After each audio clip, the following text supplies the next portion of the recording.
हम रघुवंश महाकाव्य के षष्ठ सर्ग का अध्ययन कर रहे थे। इस सर्ग के अंतर्गत इंदुमती स्वयंवर का वर्णन किया गया है। सुनंदा देश देशांतरों से आए हुए राजाओं के वंश का परिचय करा रही हैं।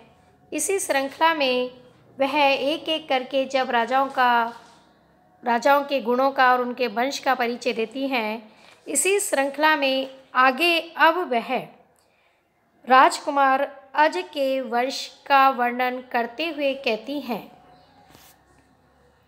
इक्ष्वाकु वंश्यः ककुदं नृपाणां काकुत्स्थ इत्याहित लक्षणो अभूत। काकुत्स्थ शब्दं यतः उन्नतेच्छा श्लाघ्यं ददति उत्तर कौशलेन्द्रः।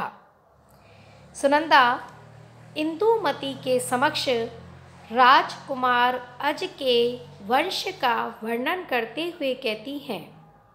इक्ष्वाकु वंशः, मनु के पुत्र इक्ष्वाकु के वंश में उत्पन्न नृपाणाम राजाओं में ककुदम श्रेष्ठ, आहित लक्षणः विख्यात लक्षणों वाले, वीरता शौर्य पराक्रम इत्यादि प्रसिद्ध गुणों से समन्वित काकुत्स्थ नाम वाले अभूत एक राजा हुए थे।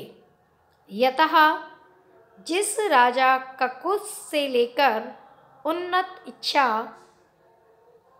इच्छाओं वाले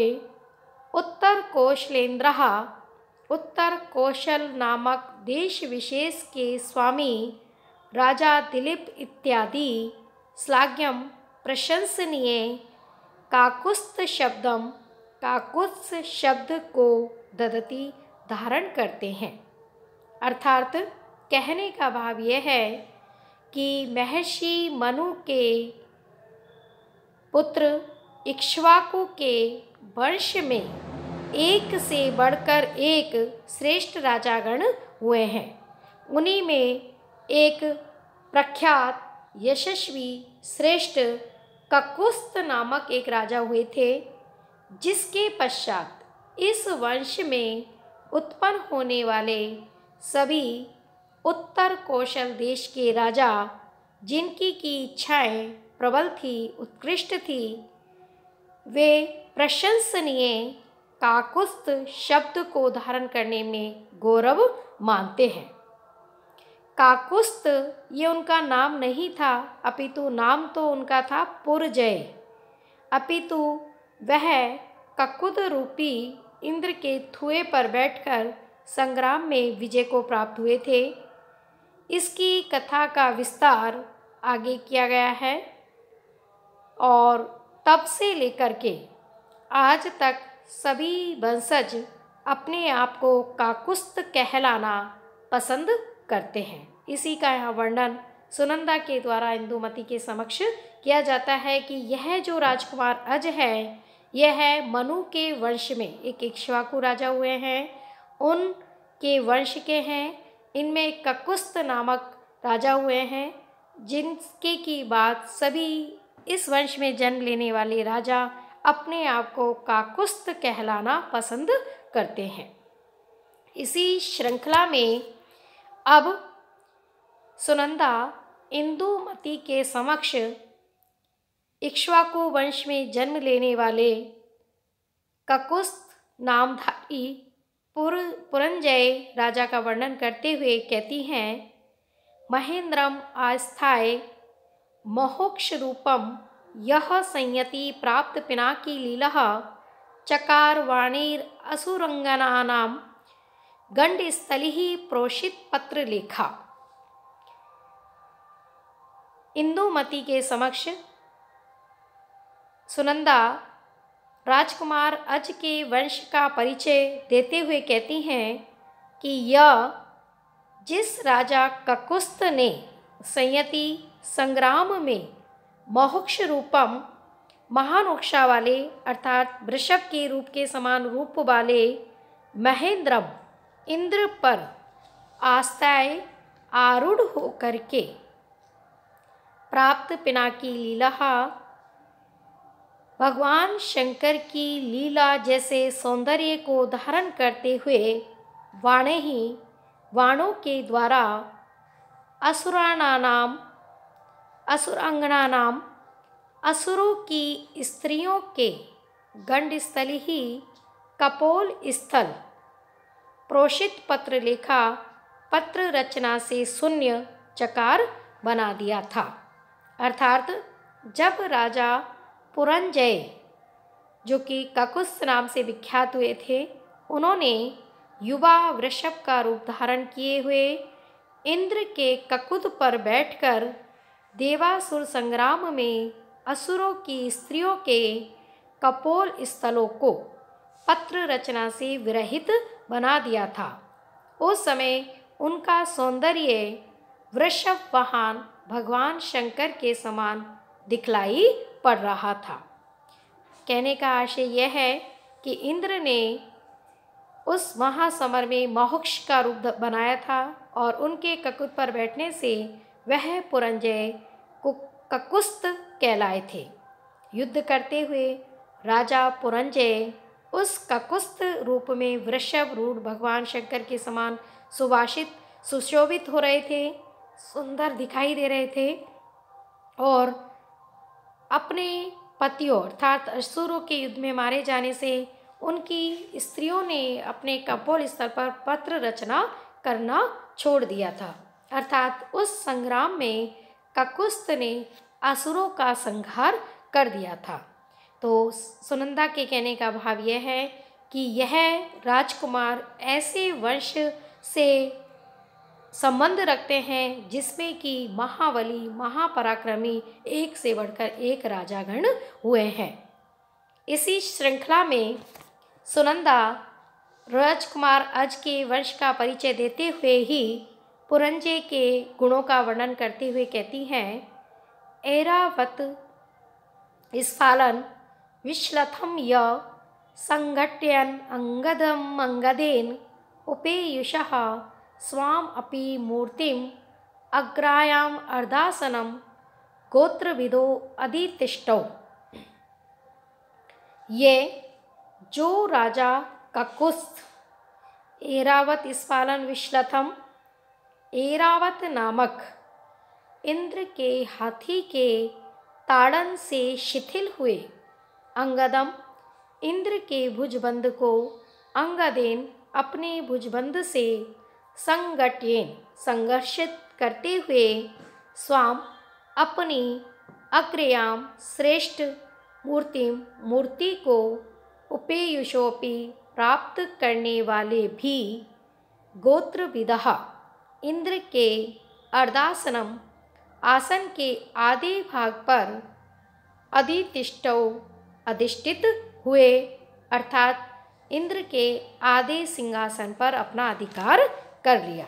कहने का भाव यह है कि युद्ध समाप्ति पर जब इंद्र ने अपना रूप धारण कर लिया और वह अपने ऐरावत हाथी पर बैठकर जाने लगा था, तब उसके साथ राजा ककुस्थ भी बैठे थे, जो ऐरावत के ताड़न करने से शिथिल हुए इंद्र के भुजबंध को अपने भुजबंध से संघर्षण कर रहा था। अर्थात कहने का भाव यह है कि न केवल वृषभ रूपधारी इंद्र पर ही आसीन हुए थे, अपितु युद्ध के पश्चात अपने वास्तविक रूप को धारण करने पर जब वह स्वर्ग जा रहे थे तो उसी के साथ उसके अपने हाथी ऐरावत पर एक ही आसन के आधे भाग पर विराजमान हुए थे। अतः इस पद्य में सुनंदा के द्वारा इंदुमती के समक्ष अज के वंश के राजा पुरंजय के महिमा का अतिशयता रूप में वर्णन किया गया है। आगे इसी श्रृंखला में राजकुमार अज के वंश का ही परिचय देती हुई सुनंदा इंदुमती से उस वंश में जन्म लेने वाले राजा दिलीप का वर्णन करते हुए कहती हैं, जाते हैं कुले तस्य किलो उर्कीर्ति कुलः प्रदीपो नृपति दिलीपः अतिष्ठेत कोनशत्क्रतुत्वे शक्राव्यासूया विनिवृत्ये य।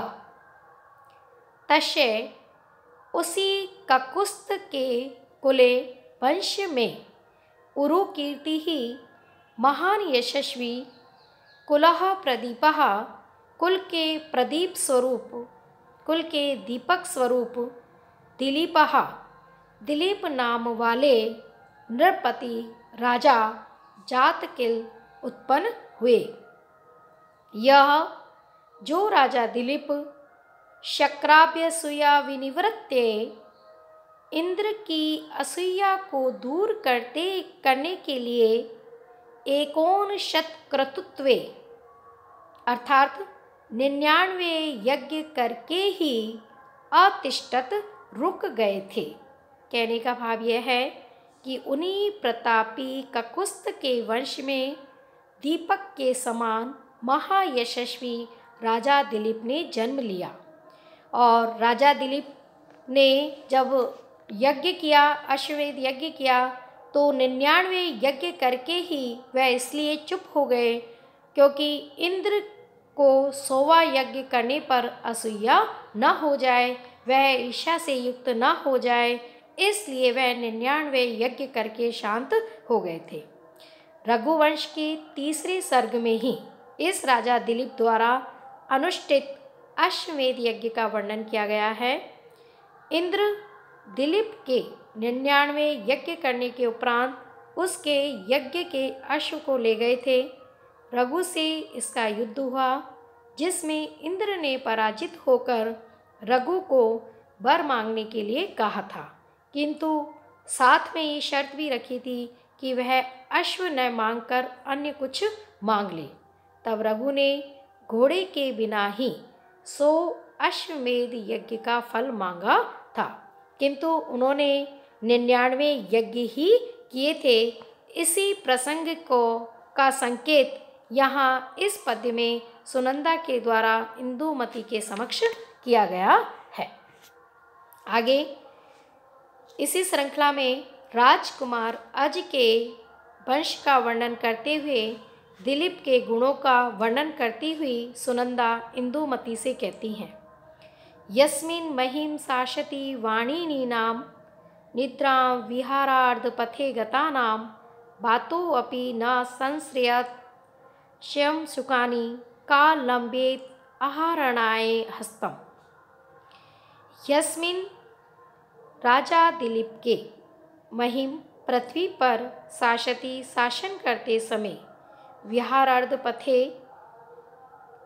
क्रीड़ा स्थान पर पहुँचने से पूर्व ही आधे रास्ते में ही निद्राम गतानाम नींद लेने वाली वाणिनी नाम मदमस्त सुंदर नर्तकियों के अंशुकानी वस्त्रों को बातों अपि वायु भी न असंश्येत नहीं कपा सकती थी, नहीं हिला सकती थी। आहरणाय अपहरण करने के लिए तो कौन मनुष्य हस्तम हाथ को लंबेत आगे बढ़ा सकता है। अर्थात कहने का भाव यह है कि जिस राजा दिलीप के पृथ्वी पर शासन करने पर क्रीड़ा स्थल को जाने वाली मदमस्त सुंदर नर्तकियों को जब मार्ग या गंतव्य स्थल के मध्य में ही नींद आ जाती थी, तो उस अवस्था में हवा भी उनके वस्त्र को हिला नहीं सकती थी। तो फिर किसी पुरुष का इतना साहस कहाँ हो सकता है जो कि वह उनका अपहरण करने के लिए हाथ बढ़ाए या दुस्साहस करे।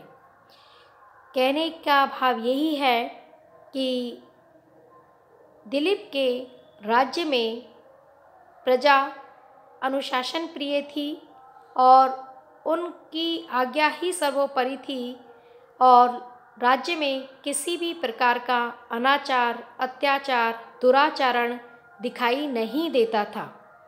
यहाँ इस पद्य के माध्यम से दिलीप के राज्य कौशल को ही अभिव्यक्त किया गया है। इस पद्य द्वारा यह संकेत दिया गया है कि राजा दिलीप एक सफल प्रजाशासक थे, चरित्र के रक्षक भी थे और वैसे भी कहा गया है यथा राजा तथा प्रजा। और इसी परंपरा का अनुसरण करते हुए उनके राज्य में प्रजा पूर्णतया अनुशासनबद्ध जीवन यापन करती थी। आज का वीडियो हम यहीं पर समाप्त करते हैं। आगे के प्रसंग का अध्ययन अगले वीडियो में करेंगे। तब तक के लिए धन्यवाद।